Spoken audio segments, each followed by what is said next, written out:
Magandang buhay mga bata! Tara, samahan ninyo akong matuto kasama si Teacher Aika, your online teacher.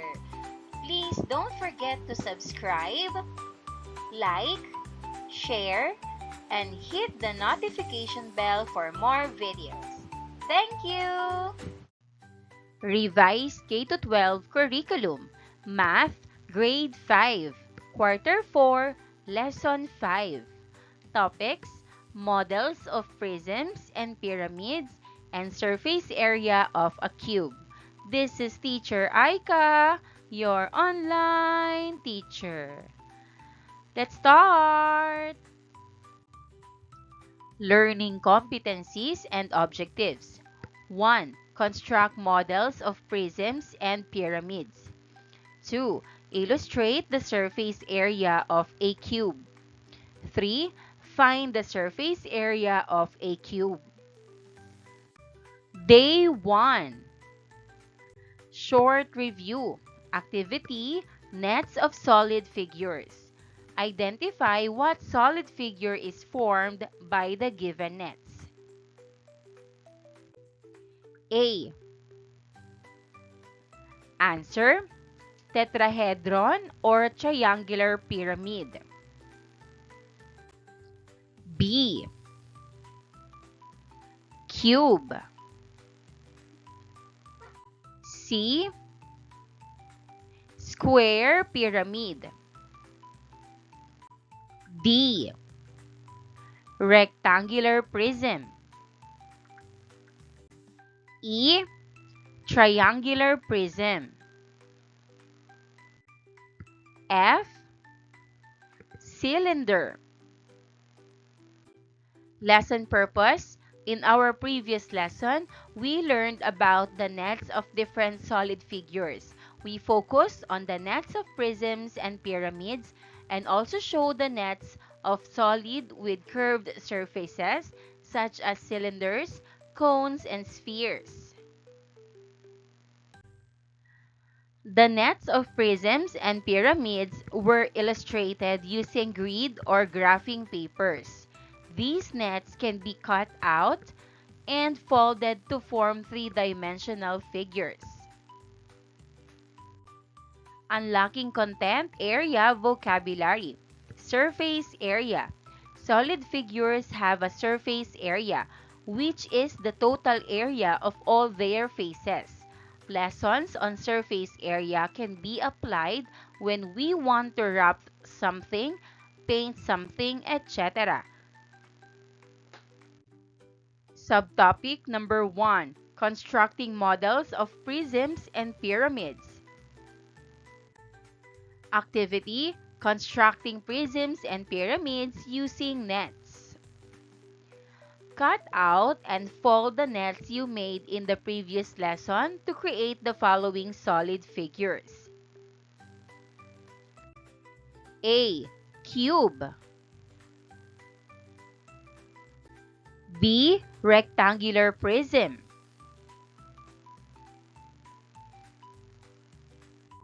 C. Square pyramid.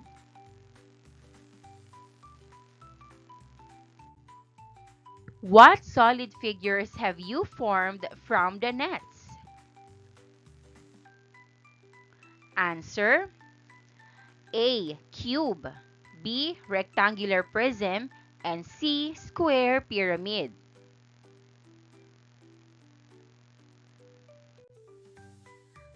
The class will be grouped into 5 groups and work together to create a model of any object, such as a toy car, robot, dollhouse, etc.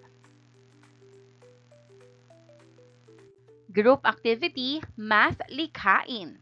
Materials needed: pair of scissors, colored papers, use cardboards or folders, marker, ruler, glue, Scotch tape or double-sided tape, printed net patterns. Instruction: 1. Cut out the net patterns. 2. Trace the following net patterns on colored papers. You can trace as many as you need.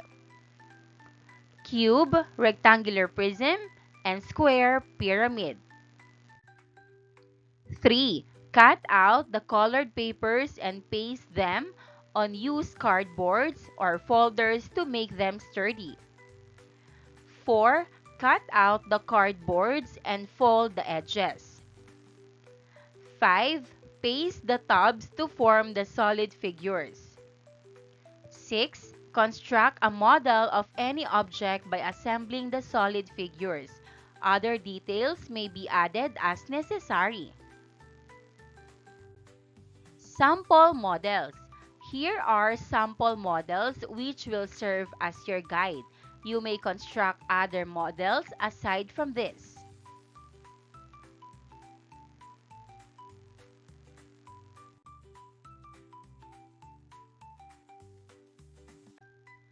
Presentation of output. Below are questions that will serve as a guide during the presentation of outputs. How many solid figures have you used in total? What additional details have you added to make your model aesthetically pleasing? What object or model have you assembled? What have you learned from this activity? Day 2. Lesson activity number 1. Pull up nets. Materials needed: use cardboards or folders, printed net patterns, colored paper, pair of scissors, ruler, pencil, yarn, and puncher. Instruction: 1. Cut out the net patterns. 2.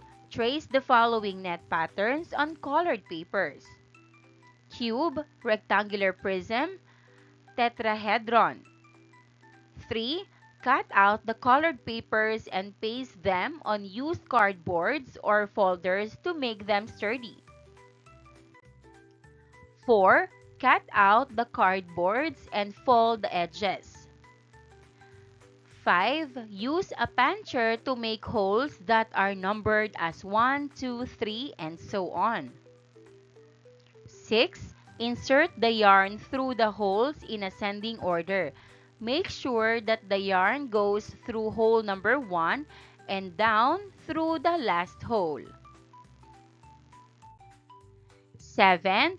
Paste the face of the solid figure with number 1 hole on a used cardboard or folder. 8. Pull the strings to form the nets of solid figures. Criteria for scoring: accuracy of the net, 4 points; proper forming of the figure, 4 points; neatness and color, 2 points. Rubric for each pull-up net.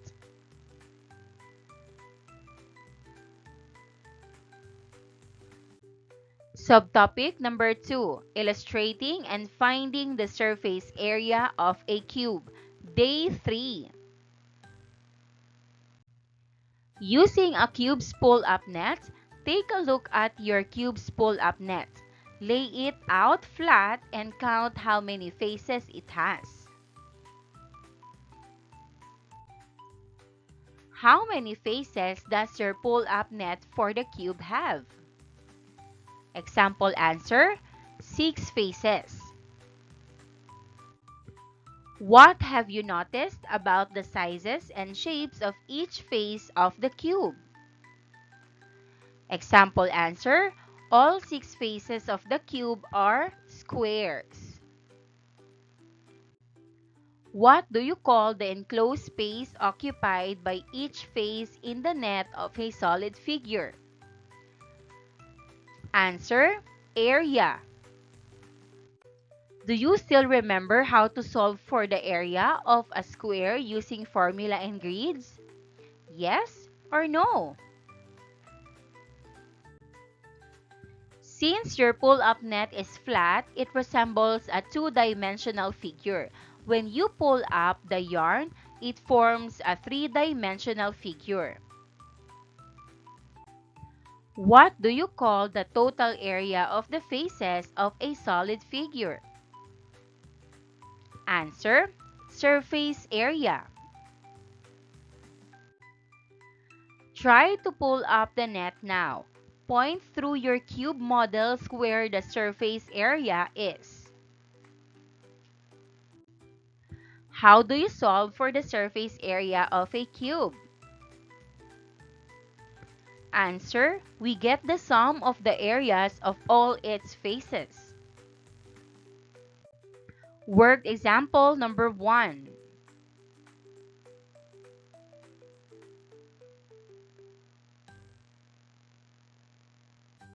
Questions: what solid figure can be formed by this net? Answer, cube. What have you noticed about the shape of all its 6 faces? Answer, square faces. What is the measure of each side of a square face? Answer, 3 units. Based on the illustration, what is the area of one face? Answer, 9 square units. If one face has an area of 9 square units, what is the surface area of the given cube? Answer, 9 square units times 6 is 54 square units. Therefore, the surface area of the cube is 54 square units. Check the answer using formula. What is the formula for the area of a square? Answer, A equals S square or S times S, where S is the measure of one side of a square. To solve for the area of one face of a cube using the formula, A equals 3 units squared equals 3 units times 3 equals 9 square units. Since surface area is the total area of a solid figure, what is the surface area of the cube? Get the sum of the areas of all the 6 faces or simply multiply the area by 6. 9 square units times 6 equals 54 square units. Therefore, the surface area of the cube is 54 square units. Given all these, we can now derive the formula for the surface area of a cube. Surface area of a cube, SA equals 6S squared. Example 2. Illustrate on the grid or graphing paper the surface area of a cube measuring 5 units on one side, using its net. How many square units are occupied by the cube's net? Answer, 150 square units. Therefore, what is the surface area of the cube with the side of each face measuring 5 units? Answer, the surface area is 150 square units. Area of the top face, 25 square units. If the top face of the cube has an area of 25 square units, and all the remaining faces have the same area, what is the surface area? Answer, 150 square units. Example number 3. Find the surface area of the given cube. S equals 10 centimeters. Area of one face, 100 square centimeters. Surface area of a cube equals 600 square centimeters. SA of a cube equals 600 square centimeters. Final answer, 600 square centimeters. Example number 4, find the surface area of the given cube. S equals 5.5 inches. Area of one face equals 30.25 square inches. SA of a cube equals 181.5 square inches. SA of a cube equals 181.5 square inches. Final answer, 181.5 square inches. Day 4. Lesson activity number 2, surface area of a cube. A. Illustrating the surface area of a cube. 1. Illustrate on the grid or graphing paper the surface area of a cube measuring 4 units on one side using its net. Then, determine its surface area. Answer, 96 square units. 2. Illustrate on the grid or graphing paper the surface area of a cube measuring 6 units on one side using its net. Then, determine its surface area. Answer, 216 square units. B. Solve for the following. Show your solutions. 1. 12 centimeters. Area of each face, 144 square centimeters. Surface area, 864 square centimeters. 2. 11.2 inches. Area of each face, 125.44 square inches. Surface area, 752.64 square inches.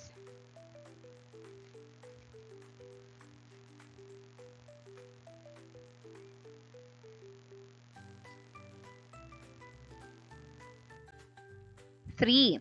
15.5 inches.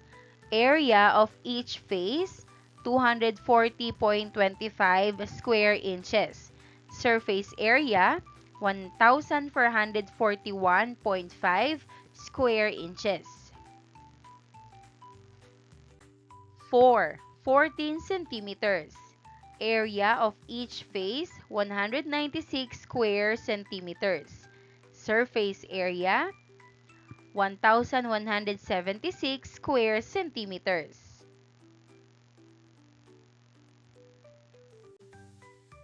First column, key ideas or concepts. Second column, what I've learned from the discussion. Third column, concepts that are somewhat confusing. Fourth column, concepts I totally don't understand. First, constructing models of prisms and pyramids. I learned how to build prisms and pyramids using their nets, faces, edges, and vertices. Folding nets correctly to form the solid figure. None. Second, illustrating the surface area of solid figures. I learned that surface area is the sum of all the faces of a solid figure. Identifying all the faces in complex shapes. None. Third, finding the surfaces area of solid figures. I learned how to add the areas of all faces to get the surface area. Solving formulas for different shapes? None. Reflection on learning. Give a situation where the lesson on the surface area of a cube is applied. Answer, when wrapping a gift box shaped like a cube, I can use surface area to know how much wrapping paper is needed. What have you learned from the activity of constructing a model of an object using solid figures and making pull-up nets? Answer: I learned how to build solid figures using nets and understood how the faces form the whole object. Formative assessment. A. Identify the solid figures that can be formed by using the following nets. 1. Rectangular prism. 2. Square pyramid. 3. Triangular prism. 4. Triangular pyramid. 5. Cube. B. Illustrate on the grid on graphing paper the surface area of a cube measuring 7 units on one side using its net. Then, determine its surface area. SA 294 square units. C. Solve for the following. Show your solutions.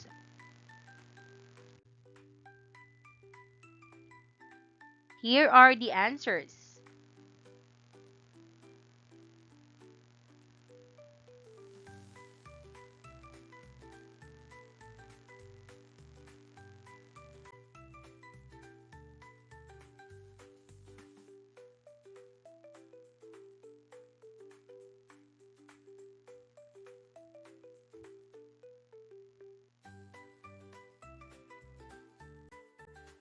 Maraming salamat sa panonood.